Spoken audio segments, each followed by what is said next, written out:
He's not really my son anymore. Not your son. Then watch how your stranger takes everything you own. The audio file hit play at 2:47 a.m., and my world ended with my wife's moan. Not just any moan. The breathless, desperate sound Natalie made when she thought she was in love. I'd heard it exactly twice in our 8-year marriage. Once on our honeymoon, once when she was drunk and forgot to hate me for being poor. But the man's voice responding wasn't mine. God, you're incredible, the recording whispered, and my coffee mug shattered against the kitchen floor. The voice was my father's. I sat, staring at the anonymous flash drive that had appeared in my mailbox 12 hours earlier. No note. No explanation. Just a small silver device that contained 47 minutes of my wife cheating with my father in what sounded like his downtown office. Charles, Natalie gasped on the recording, what if Clay finds out? Clay's too broken to figure anything out, my father replied. Besides, he's not really my son anymore, is he? I rewound that part 6 times before I threw up. Outside, autumn rain hammered the windows of the rundown cottage I'd inherited from my grandmother, the only family member who cared about me. Inside, the HVAC unit I'd been meaning to fix for 3 months rattled like a passing animal. 36 years old, and this was my life. A failed marriage, a failed relationship with my parents, and a job fixing other people's broken air conditioners because I was too screwed up to do anything else. The recording kept playing. 47 minutes of betrayal, set to the soundtrack of squeaking office furniture and my father's labored breathing. Near the end, I heard something that made my stomach turn. When are you going to leave him? My father asked. Soon, Natalie replied. I just need to figure out how to get the cottage. It's worth more than he realizes. I turned off the player and sat in the dark until sunrise. You're being paranoid again, Natalie said, not looking up from her laptop. She was grading papers at our kitchen table, red pen scratching across some kid's essay like she was performing surgery. I heard you, I said quietly. Heard me what? She glanced up, irritated. Clay, I've got 30 tests to grade before tomorrow. Can whatever this is wait? I placed the flash drive on the table between us. Her face went white, then immediately hardened. It was like watching a mask slide into place, the same expression she'd worn when she told me I was too damaged to have children, too unstable to make real decisions, too broken to deserve better. Where did you get that? She asked. Does it matter? She stood up slowly, smoothing her skirt. Even now, even caught red-handed, she looked perfect. Blonde hair pulled back in a neat bun, makeup flawless, despite grading papers for 2 hours. The kind of woman who belonged in my father's world, not stuck in a cottage with a broken veteran who fixed air conditioners for a living. I don't know what you think you heard, she said, but you're not well, Clay. You haven't been well for a long time. I'm not well, I laughed, and it came out bitter. I'm not the one screwing my husband's father. You're having another episode, she said, reaching for her phone. Maybe I should call Dr. Reeves. You missed your last 3 appointments. Dr. Reeves, the therapist my parents had insisted I see after I came back from overseas. The one who diagnosed me with adjustment disorder and recommended I stay away from stressful situations. The one whose reports my father had used to convince everyone I was unfit to work in the family construction business. Don't, I said, but she was already dialing. Hi, this is Natalie Dawson. My husband is having an episode, and I'm concerned for his safety. Yes, he's been off his medication. No, he's not violent, but he's paranoid and making accusations. I walked out while she was still talking. Mika Santos was elbow-deep in a busted furnace when I found her at the shop the next morning. She looked up as I approached, wrench in one hand, scowl on her face. You look like hell, she said. Need a favor? Of course you do. She wiped her hands on a rag and straightened up. What kind of favor?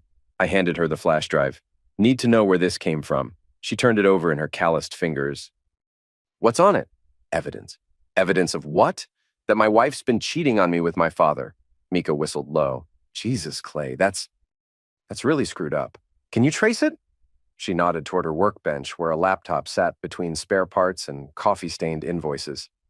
Might be able to pull some metadata, but Clay, maybe you don't want to know who sent this. Why not? Because whoever it was, they want you to have it for a reason. And in my experience, people who send anonymous packages aren't usually doing it out of the goodness of their hearts. 2 hours later, she had an answer. The files were created on a device registered to Dawson Construction, she said. Specifically the accounting department computer, my father's business. Someone inside his own company had recorded him and sent me the evidence. There's something else, Mika said, scrolling through lines of code I couldn't understand. These files have been copied and backed up to at least 3 different servers. Whoever made these recordings, they've got insurance. I drove home in silence, thinking about insurance and backup plans and the kind of person who would record my father in his most vulnerable moments. Someone with access to his office. Someone who wanted to protect themselves. Someone who knew exactly what kind of man Charles Dawson really was. My mother called Tuesday evening while I was installing a new thermostat in Mrs. Chen's basement. Clay, honey, you missed Sunday dinner again. Been busy. Your father's concerned about you. Natalie says you've been difficult lately. I climbed the basement stairs and walked outside, away from Mrs. Chen's curious ears. What exactly did she tell you? That you're not taking your medication, that you're making wild accusations. Honey, if you're struggling again, we can help. You know that, right? The rain had stopped, but the air still smelled like wet concrete and dying leaves. Mrs. Chen's house sat in one of the older neighborhoods, where working families had lived for generations before the factories closed and the young people moved away. I'm fine, Mom. Come to dinner Sunday, please. Your father misses you. I almost laughed. Does he? Of course he does. You're his son. Sunday dinner at the Dawson house had been a tradition for as long as I could remember. Even after I came back broken and angry and wrong, even after I married Natalie against their wishes, even after I chose a blue-collar job instead of joining the family business, I'd kept showing up every week like a faithful dog. I'll be there, I said. The Dawson house sat on 3 acres of prime lakefront property, all stone and glass and carefully manicured landscaping. I pulled my beat-up truck into the circular driveway behind Natalie's sedan and my father's BMW. Through the dining room windows, I could see them already seated. My father at the head of the table in his navy suit, my mother to his right in pearls and a pale blue dress, Natalie across from her, laughing at something my father had said. They looked like a proper family, the kind that appeared in magazine spreads about successful local businessmen and their charitable contributions. I walked in without knocking. Clay. My mother stood up, smiling. We were just talking about the Morrison project. Your father landed the contract for their new development. Congratulations, I said, taking my usual seat. My father nodded. Biggest job we've had in 5 years. 120 homes, complete HVAC installation. Natalie was just saying how much she loves the neighborhood, my mother continued. Maybe you two should consider moving closer to the lake. There's a lovely house for sale on Elm Street. We like where we are, I said. That old cottage? My father shook his head. Clay, you're 36 years old. It's time to stop living like a college student. I cut into my steak and chewed slowly. The cottage suits me. It's falling apart, Natalie said. The roof leaks, the plumbing's ancient, and don't get me started on that furnace. I can fix the furnace. You've been saying that for 3 months. My father leaned back in his chair. Son, I've told you before, there's always a place for you at Dawson Construction. You've got the skills. You understand the work. I'm not management material, remember? Too unstable. An uncomfortable silence fell over the table. My mother busied herself with her wine glass. Natalie stared at her plate. Clay, my father said carefully, we've talked about this. You came back from overseas with some challenges. That doesn't make you less valuable, just less trustworthy with important decisions. I never said that. You didn't have to. I set down my fork. It was in the report you had Dr. Reeves send to the VA. The one that recommended I be classified as temporarily unfit for high-stress employment. My father's jaw tightened. That report was meant to help you get the disability benefits you deserved, and to make sure I couldn't work in your company. Clay, my mother interrupted, maybe we should talk about something else. But I was just getting started. I pulled out my phone and set it on the table. Actually, I wanted to share something with you all. Something I think you'll find interesting. I pressed play. My father's voice filled the dining room. Clay's too broken to figure anything out. Besides, he's not really my son anymore, is he? The color drained from everyone's faces. My mother's wine glass slipped from her fingers and shattered on the hardwood floor. Turn that off, my father said quietly. When are you going to leave him? His recorded voice continued. Clay, please, my mother whispered. Soon, Natalie's voice replied. I just need to figure out how to get the cottage. I turned off the recording and looked around the table. My father's face had gone from pale to red. Natalie was crying, but her tears looked calculated, the kind she used when she needed sympathy. My mother just sat there, staring at the broken glass at her feet. How long? I asked. Nobody answered. How long have you known? My mother finally looked up. Clay, we can explain. How long? 2 years, she whispered.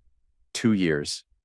2 years of Sunday dinners, of Natalie kissing me goodbye in the morning, of family photos and birthday parties and Christmas presents. 2 years of playing the fool while everyone I trusted laughed behind my back. I stood up. Clay, wait, my father said. We need to talk about this. No, I said, we really don't. I walked out of the house and didn't look back. I didn't go home that night, or the next night, or the night after that. Instead, I drove 6 hours north to a cabin I'd rented under a fake name, paid for with cash I'd been saving for 3 years. Money Natalie didn't know about, tucked away in a safe deposit box at a bank across town. The cabin sat on a lake smaller and quieter than the one my parents lived on. No fancy houses, no manicured lawns, just woods and water and the kind of peace I hadn't felt in years. I spent the first week just sitting on the dock, drinking coffee and watching the sunrise. No phone calls, no text messages, no contact with the outside world. For the first time since I'd come back from overseas, I felt like I could breathe. The second week, I started planning. I'd learned a lot in the military: how to gather intelligence, how to identify weaknesses in enemy positions, how to execute complex operations with limited resources and maximum impact. More importantly, I'd learned patience. My father thought I was too broken to figure anything out. My wife thought I was too stupid to see what was happening right in front of me. My mother thought I was too weak to do anything about it. They were all wrong. By the third week, I had a plan, not just for revenge. Revenge was messy and emotional and the kind of thing broken people did. This was something else. This was justice, carefully measured and precisely delivered. I spent the fourth week setting up shell companies and bank accounts, using skills I'd learned from a fellow veteran who'd gone into corporate security after his discharge. Everything legal, everything documented, everything designed to look legitimate to casual inspection. The fifth week, I hired a private investigator in Chicago, someone with no connection to my family or my town. Someone who specialized in corporate fraud and asset investigation. By the sixth week, I was ready to go home. Mika was replacing a compressor when I walked into the shop on a gray Monday morning in October. She looked up, startled. Jesus Christ, Clay, where the hell have you been? Away. Away where? Your wife's been calling here every day for 6 weeks. Your parents, too. They think you're dead. What did you tell them? That I hadn't seen you. She wiped her hands on her overalls. Which was true, but barely. You look different. I did look different. Thinner, calmer, focused. I'd spent 6 weeks eating nothing but fish and vegetables, doing push-ups and sit-ups every morning, reading books about business law and property management. I felt sharper than I had in years. I need to ask you something, I said. Shoot. If someone wanted to monitor audio in their own property, legally, what would be the best way to do it? She raised an eyebrow. Your own property? The cottage belongs to me. It was my grandmother's, left to me directly. Natalie's name isn't on the deed. And you want to record what happens there? I want to protect myself. If she tries to claim I'm unstable or dangerous, I need evidence to the contrary. Mika nodded slowly. There's equipment for that. Small, wireless, motion-activated, completely legal as long as it's your property and you're not recording phone conversations. How much? For good stuff, about $2,000. I pulled out a roll of cash. Set it up. The office lease was the first piece. A small space above a dry cleaner on Main Street, rented under the name of North Star Consulting LLC, a company that existed only on paper with me as the sole proprietor. The second piece was the bank account. North Star's business checking account at First National, initially funded with $20,000 in cash I'd saved over the years. The third piece was the website. Professional looking, with stock photos of business people shaking hands and corporate buzzwords about strategic solutions and market optimization. The kind of site that would fool a casual Google search, but wouldn't hold up to serious scrutiny. Rick Maddox took the bait on a Thursday. He called the number on the website, spoke to the answering service I'd hired, and scheduled a meeting for the following Monday. According to his LinkedIn profile, Rick was my father's business partner and head of operations at Dawson Construction. He was also, according to my private investigator, sleeping with his secretary and skimming money from the company's petty cash fund. I met him at a coffee shop downtown, wearing a suit I'd bought specifically for the occasion. Mr. Patterson? He stood up as I approached his table. Mr. Maddox, thank you for taking the time. We shook hands. Rick was shorter than he looked in his company photos, with thinning hair and the soft build of a man who spent too much time behind a desk. I have to admit, he said as we sat down, I'm curious about your proposal. Market research for construction companies isn't something we see a lot of around here.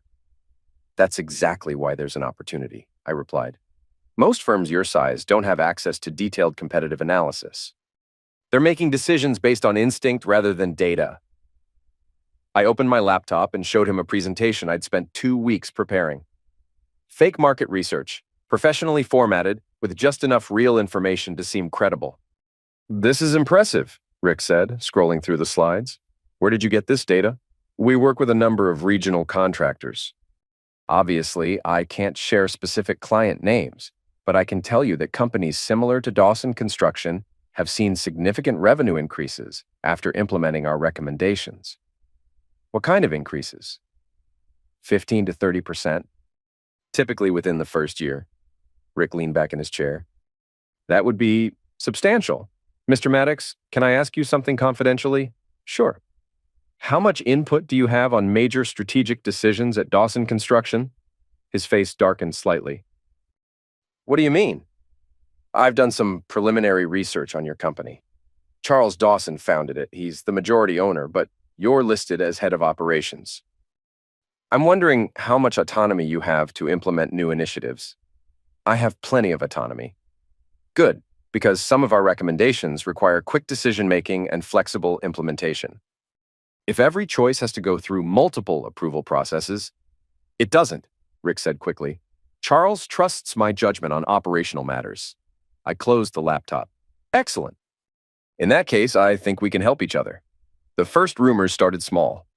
A post on the local Facebook business group about concerns regarding Dawson Construction's recent project delays. An anonymous comment on the town newspaper's website questioning whether the company was overextended. Nothing actionable, nothing that could be traced back to me, just whispers of doubt, carefully placed where my father's competitors and potential clients would see them. The second phase was more direct. I created a fake email account and sent Rick Maddox a series of leaked documents suggesting that my father and Natalie were planning to restructure the company in a way that would reduce his authority and compensation. The documents were complete fabrications, but they were convincing ones. Corporate letterhead, legal language, financial projections that looked realistic to someone who didn't know better. Rick fell for it completely. Within a week, he was questioning every decision my father made and demanding to see financial records he'd never asked about before. He started scheduling private meetings with key clients, ostensibly to ensure continuity of service, but actually to position himself as the more reliable contact. The third phase was the construction delays. Through North Star Consulting, I submitted bids on 3 projects I knew Dawson Construction was also pursuing. My bids were significantly lower, low enough to be suspicious if anyone looked closely, but attractive enough to win the contracts. Then I simply didn't complete the work. Each project came with penalty clauses for delays and non-completion. After 30 days, the clients could terminate the contracts and seek damages. After 60 days, they could blacklist the contractor from future municipal work. I let all 3 contracts run to 60 days before dissolving North Star Consulting and disappearing. The clients, frustrated and behind schedule, naturally reached out to their second choice, Dawson Construction. But here's the beautiful part. My father couldn't take on 3 major projects simultaneously without overextending his resources. He had to choose which clients to prioritize, which meant disappointing the others. By December, Dawson Construction had a reputation for being unreliable. Project delays, cost overruns, and increasingly desperate attempts to maintain cash flow. And through it all, Rick Maddox grew more paranoid and suspicious convinced that my father and Natalie were orchestrating his downfall. The hidden microphones in the cottage picked up everything. Natalie's phone calls to my father planning their next meeting. Her conversations with her lawyer about filing for divorce and claiming emotional abuse. Her discussions with a real estate agent about selling the cottage while I was temporarily incapacitated. But the most valuable recording came on a snowy Tuesday evening in January.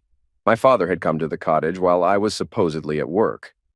I watched from my truck, parked 3 blocks away, as he walked up the front steps and let himself in with a key I didn't know he had. 40 minutes later, I had everything I needed. "The cottage appraisal came back at 240, my father's voice said through the hidden speakers in my phone. "If we can get him committed, even temporarily, we can claim power of attorney and force the sale." "What about the recordings he played at dinner?" Natalie asked. "Who's going to believe him? He's got a documented history of mental illness. The family's been concerned about his stability for months. But what if he has copies?"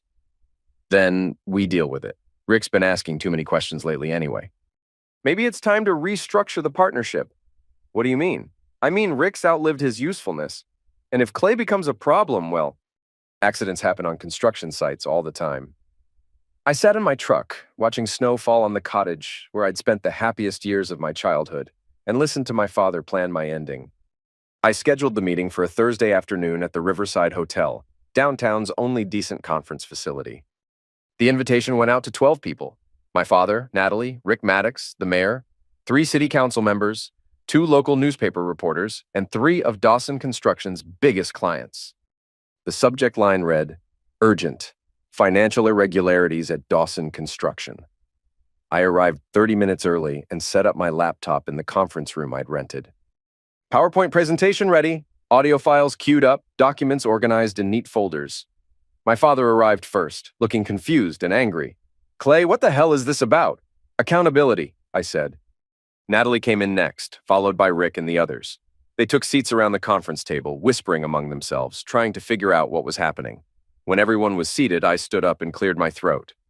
"Thank you all for coming. I know this is unusual, but I have some information I think you'll find interesting." "Clay," my father interrupted, "if this is about your personal issues, it's about financial fraud, conspiracy, and attempted ending," I said calmly. The room went silent. I clicked to the first slide of my presentation. "Over the past 6 months, I've been investigating irregularities at Dawson Construction. What I found is a pattern of embezzlement, bid manipulation, and deliberately substandard work that has cost this community hundreds of thousands of dollars." "This is ridiculous," my father said, starting to stand up. "Sit down, Charles." Something in my voice made him freeze. Maybe it was the calm certainty, or maybe it was the fact that I'd never called him by his first name before. He sat back down. "Let's start with the Morrison development," I continued, clicking to the next slide. 47 violations of city building codes, each one signed off on by Charles Dawson, despite clear evidence of substandard materials and workmanship. I had photos, documents, inspector reports that had been buried or ignored. 3 months of meticulous investigation, all laid out in devastating detail. "The city inspector who signed off on these violations has been receiving monthly payments from a shell company owned by Dawson Construction," I continued. "In exchange, he's been approving work that doesn't meet basic safety standards." The mayor leaned forward. "Do you have proof of this?" I clicked to the next slide. Bank records, payment receipts, email correspondence between my father and the inspector. All of it legally obtained through public records requests and Freedom of Information Act filings. "This is a fabrication," my father said, but his voice was shaking. "Is it?" I clicked to the audio files. "Let's see what you have to say about that." The first recording played through the conference room speakers. My father's voice, clear and unmistakable, discussing bribes and payoffs with Rick Maddox. The second recording was even more damaging. My father and Natalie planning to have me committed so they could steal my property.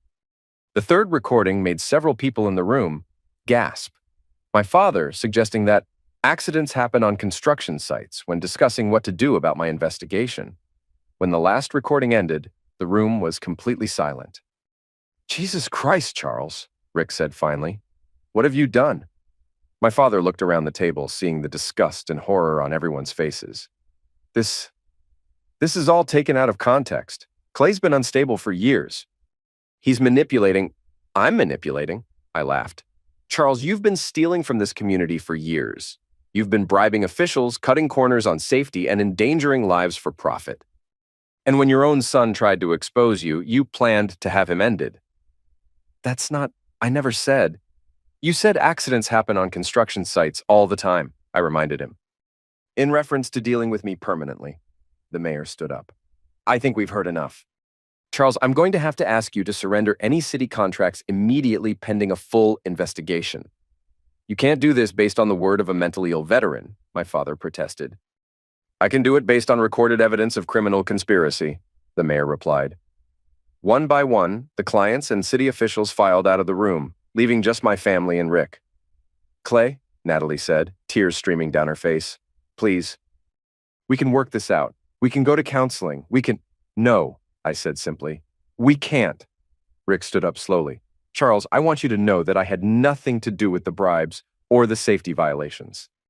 Whatever partnership we had, it's over. My father looked at me across the conference table. You've destroyed everything. The business, the family, everything we built. You built it on lies and theft, I said. I just exposed the truth. What do you want? He asked quietly. Justice. The newspaper ran the story on Friday morning. Local construction company under investigation for fraud and safety violations. By afternoon, it had been picked up by the regional news stations. Dawson Construction's offices were raided by federal investigators on Monday. Bank accounts frozen, computers seized, employees questioned. The company that had been the foundation of my family's wealth and social standing was gone in a matter of hours. My father was arrested on Tuesday. Conspiracy, fraud, bribery, tax evasion. The charges carried a potential sentence of 20 years in federal prison. Natalie was arrested on Wednesday. Accessory to fraud, conspiracy to commit elder abuse, for the plan to have me committed, and conspiracy to commit crime. Her teaching license was suspended pending investigation. Rick Maddox cooperated with investigators in exchange for immunity. He'd known about some of the financial irregularities, but had been too afraid of my father to report them. His testimony sealed the case against both my parents. The cottage was safe. As the sole heir to my grandmother's property, with no debt or liens against it, I owned it free and clear. Natalie's plans to sell it died with her arrest. My mother tried to contact me through a lawyer. She wanted to meet, to explain, to apologize. I declined. She'd known about the affair for 2 years. She'd known about the business fraud. She'd known about the plan to have me committed. And she'd done nothing because her comfort and social status were more important than her son's life. Some betrayals can't be forgiven. The trial lasted 3 weeks.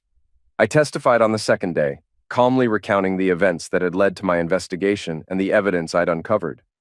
My father's lawyer tried to paint me as an unreliable witness, a mentally ill veteran with a grudge against his successful family. But the recordings were damning, and the physical evidence was overwhelming. The jury deliberated for less than 4 hours, guilty on all counts. My father was sentenced to 18 years in federal prison. Natalie got 12 years. My mother, who had been charged as an accessory, received 5 years probation and community service. The Dawson family empire, built over 3 generations, was completely destroyed. After the sentencing, I walked out of the courthouse and found my father's former associates waiting on the steps. City council members, business partners, social acquaintances who had once competed for invitations to Dawson family events. They looked at me with a mixture of fear and respect. The quiet, broken veteran had systematically destroyed one of the most powerful families in town, and they wanted to make sure they stayed on my good side. Clay, the mayor approached me cautiously. I want you to know that the city is committed to making sure something like this never happens again. We're implementing new oversight procedures, independent inspections. Good, I said. And if you ever want to get involved in municipal government, we could use someone with your investigative skills. I'll stick to fixing air conditioners. I walked to my truck and drove home to the cottage by the lake. The same cottage my father had tried to steal, the same property my wife had planned to sell, the same home where I'd listened to recordings of their betrayal and planned their downfall. That night, I sat on the dock where I'd spent countless hours as a child watching the sun set over the water. For the first time in years, the house felt peaceful. My phone rang. Unknown number. Hello? Mr. Dawson? This is Sarah Mitchell from Channel 8 News. We'd like to do an interview about the Dawson construction case, the story of how you uncovered the fraud. Not interested. We could offer compensation. I hung up. The story was over. Justice had been served. The people who had betrayed me were facing the consequences of their actions, and I was finally free to rebuild my life on my own terms. I walked back into the cottage, poured myself a drink, and sat in my grandmother's old rocking chair. Outside, winter was giving way to spring, and everything felt possible again. You built an empire on my back and buried me alive. Now it's your turn to suffocate.